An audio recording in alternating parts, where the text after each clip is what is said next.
Welcome back to the Personal Finance Workbench. When can I retire?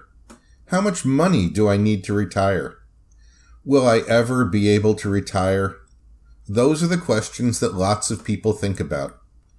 There are some people that don't worry about retirement. Some people just love their jobs and never plan to retire.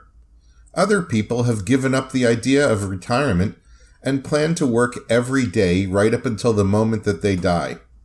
If you're one of those folks, then you're probably not interested in planning for retirement. But for the rest of us, retirement will probably become a reality at some point, and reality can hit hard. People often get forced into retirement.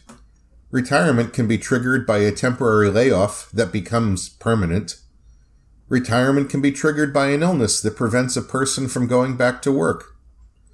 Or retirement can be triggered by the need to care for a loved one. Life has a way of throwing us curveballs. That's why it's important to have a retirement plan in place before you plan to retire. So how much money do you need to retire? Mainly, the answer depends on how much money you will need and how much income you will have in retirement. Unfortunately, nobody can give you an exact answer because your needs and your income can change. Your needs may change because of things like increasing medical expenses, housing costs, or energy costs. And of course, the longer a person lives, the more money they will need. For some people, retirement could go on for 50 years or even more. Your income may change because of fluctuations in interest rates, pensions, Social Security, rental income, or other factors. There are many, many unknowns that can influence your needs and influence your income in the future. That's why there's no way to perfectly predict how much money a person should save for retirement. But that doesn't mean that we have no tools available to answer the question. One concept that is often used to discuss retirement planning is the safe withdrawal rate, or SWR. Once you build up savings in a nest egg, the safe withdrawal rate is the amount of money that you can safely pull out of your nest egg each year. With good care and good luck, your nest egg will be invested so that it grows back each year after you have taken the safe withdrawal. The first safe withdrawal rate that people talk about is usually the 4% rule. The 4% rule comes from several published studies. Now, in case you're the type of person that loves to read complicated economics papers, I'll leave a link to the published research in the description for the video. For our purposes, let's take a look at the simplified outcome of the 4% rule. To use the 4% rule, all you do is multiply the value of your nest egg by 4%. So, here's an example. If a person retires with $50,000 in their nest egg, then the 4% rule says that they could spend $2,000 during the first year. Or, if a person was fortunate enough to retire with $100,000, then this rule says that they could spend $4,000 the first year. Piece of cake, right? Another way to look at the 4% rule is to simply multiply your annual need by 25. If you decide that you need to have $25,000 during your first year of retirement, then you will need to have about $625,000 in your nest egg. The 4% rule is used by people because it is easy.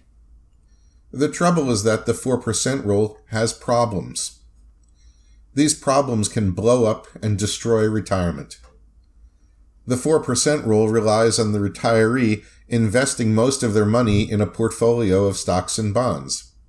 But not everyone can tolerate the risk of the stock market, and returns on investments are unpredictable. The investing landscape is filled with problems that can blow up at any time. And if the returns go down for a long period of time, there's a risk that the person will run out of money in retirement. That could be a catastrophe. And then there is inflation. After the first year, the 4% withdrawal changes by the current rate of inflation.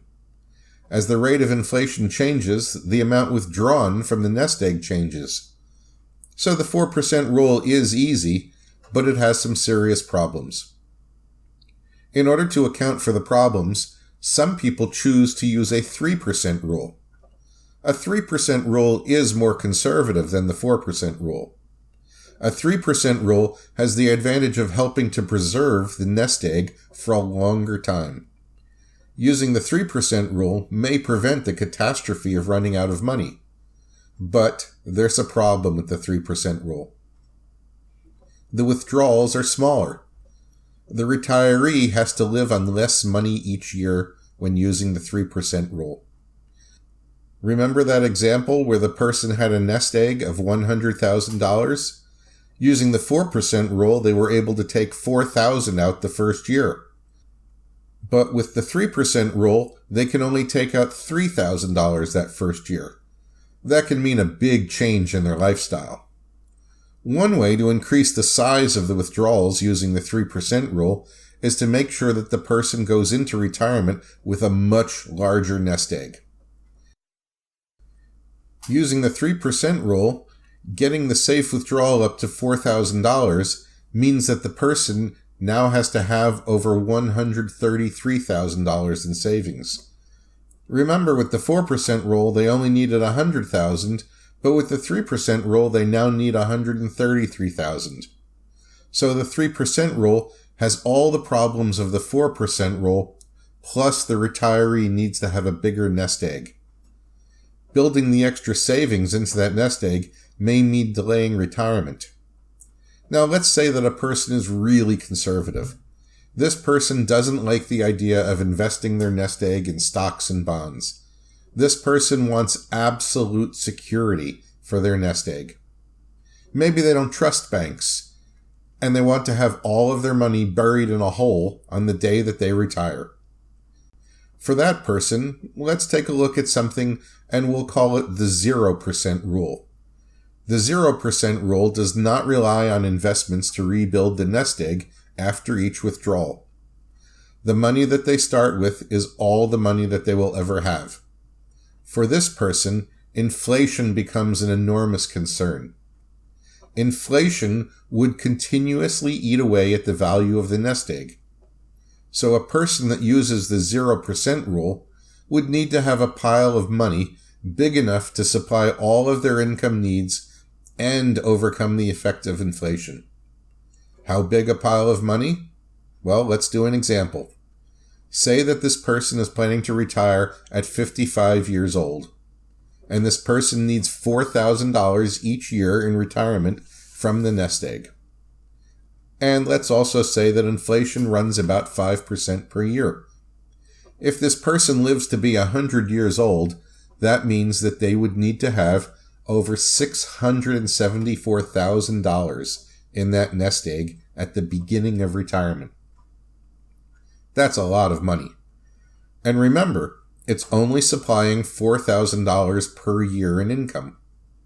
Inflation is the real killer here. If the nest egg is producing no investment income, then its value is constantly being reduced by inflation.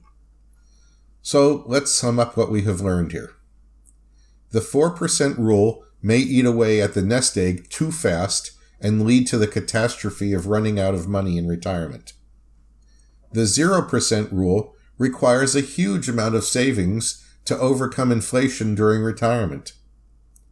Which rule should be used to plan for retirement? Well, the reality is probably that many of us will end up somewhere in between 4% and 0%. Retiring with a nest egg and then using it to supply money for the rest of your life is not easy. Many folks will need some type of income during retirement. That income may come from Social Security, investments, or continuing to work after retirement. Other folks may get passive income from rent or other business ventures. Buying an annuity is another possibility for creating a steady stream of income during retirement. But annuities also have pros and cons. The new SECURE Act is supposed to make it easier for people to use annuities to provide income in retirement. But that's a topic for another video. Planning for retirement is a lot to think about. Every retirement plan is unique. Every choice has pros and cons. If you're thinking about creating a retirement plan, I recommend that you seek advice from a professional financial advisor before taking any action. Preparing for retirement can be fabulously complex, and a professional will be able to consider your unique circumstances and help you work out your particular financial needs. Good luck to all of us.